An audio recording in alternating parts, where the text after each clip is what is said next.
All right, for you guy with tight hips tomorrow, 55 and older, using our phase 1 strategy, we're going to focus on education, training, and small drills. We're going to complete these drills in an orderly, non-stop, continuous complex. Okay, so we're going to pick 6 exercises and we're going to do them 6 reps each, and we're going to do 3 sets of those 6 exercises, 6 repetitions each. The 6 exercises I've picked today are the wall sit with an underhand gyro, the wall sit with an alternating reach, a wall sit with an elbow pack. Okay, those are your first 3. You do 6 each of those, and then your next 3 would be your left and right alternating foot. So you're going to pick a foot up and put it down, alternating in a wall sit, right? Then we're going to turn and face that wall and calf raise 1, 2, 3, 4, 5, 6, and then we're going to alternate left, right sides on facing the wall. 1, 2, 3, 4, 5, 6, and then we're right back to a wall sit with an underhand gyro. 1, 2, 3, 4, 5, 6, and an elbow pack. 1, 2, 3, 4, 5, 6, and an alternating reach.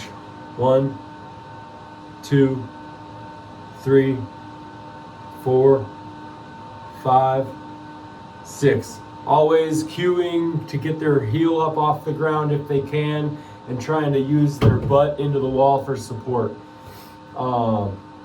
Left and right foot wall sit. Left, right. 2, 3, 4, 5, 6. Okay, you're just kind of picking up the feet and putting them back down, and they're still using the wall for support. So if they do have a loss of balance, they're already able to get a hand to it. Facing wall calf raise. 1, 2, 3, 4, 5, 6. Number 6, facing wall left and right. Left, right, left, right. Picking up the knee as high as you can could be a cue, right? Making sure that the landing is clean as the foot comes back to the ground, making sure the heel doesn't press in. So you're challenging the foot and ankle complex with these complexes. Last set, wall sit with an underhand gyro. I'm going to do the other side. I'm in a little room, so I'm not doing both sides. 4, 5, 6. I probably could have split these up. 1, 2, 3, 4, 5, 6, and I'm out of order there. That should have been the alternating reach. The reason I do have it in the order I do, the alternating reach begins down here, and then the elbow pack work is up here. So you do want to do underhand, alternating reach, and then elbow packs in that order for that reason. Number 4, left and right foot off the ground, high knee. I'm going to pick that knee up into the screen so you see it doesn't have to be this big, but if it can, then you know you're loosening up this 55 and older man's hips, right? Facing the wall, calf raise. 1, 2, 3, 4, 5, 6, and then high knees. 1, 2, 3, 4, 5, 6, right? That would be the 6 exercises, the 6 reps in 3 sets. Takes about 4 or 5 minutes at this rate, right? I know the exercises. There's going to have to be some time to explain those to him early on. The more time he spends with you, the more efficient this becomes, right? It's not like, oh man, I got to pack 30 more minutes in. Like, hey, I only need to see you 10, 15 minutes after you understand. But the first session, education, training, and drills is most important. That is why you're doing this. You're making sure he understands it and can do it in an orderly, non-stop, continuous fashion. So these are complexes. In summary, 6 exercises, 6 reps for 3 sets. Hey, we're at the end. The warm-up I didn't go over. Supine decompression and prone decompression. That's the 2 things I'm going to use for this. So you get somebody on the ground. Of course, if they're unable to get on the ground, what would you do?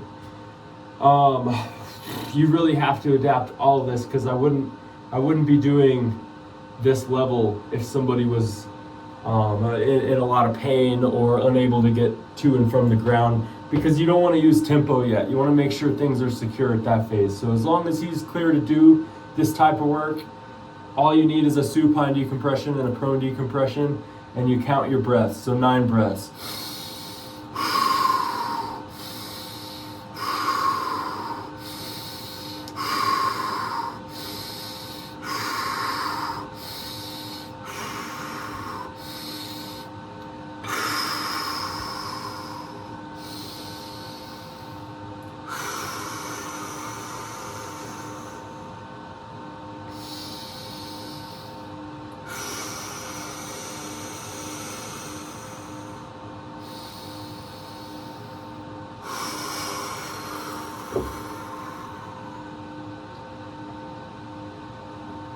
And then you put him on his tummy.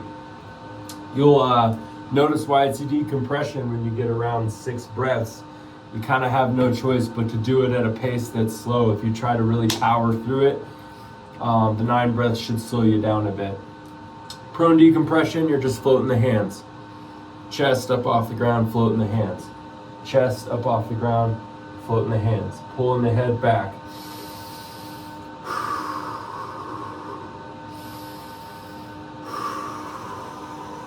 Trying to get the tilt of the nose up a little bit, and then the eyes down the bridge of the nose. If you can hit the wall in front of you with that gaze, that's the standing decompression, right? So you're just doing that same thing on their tummy. So your head might be here, your hand might be here to help them understand how and where. You should be able to move it around freely when it gets there. If it's too tight, it feels like it's too stiff, dial that intensity back on that a little bit. It doesn't need to be a strength exercise, it's just a decompression. The most important piece is the breath. So that's the warm-up for the complex that we just designed, Gabby. Let me know what you think. I'll take a picture of this and send it to you.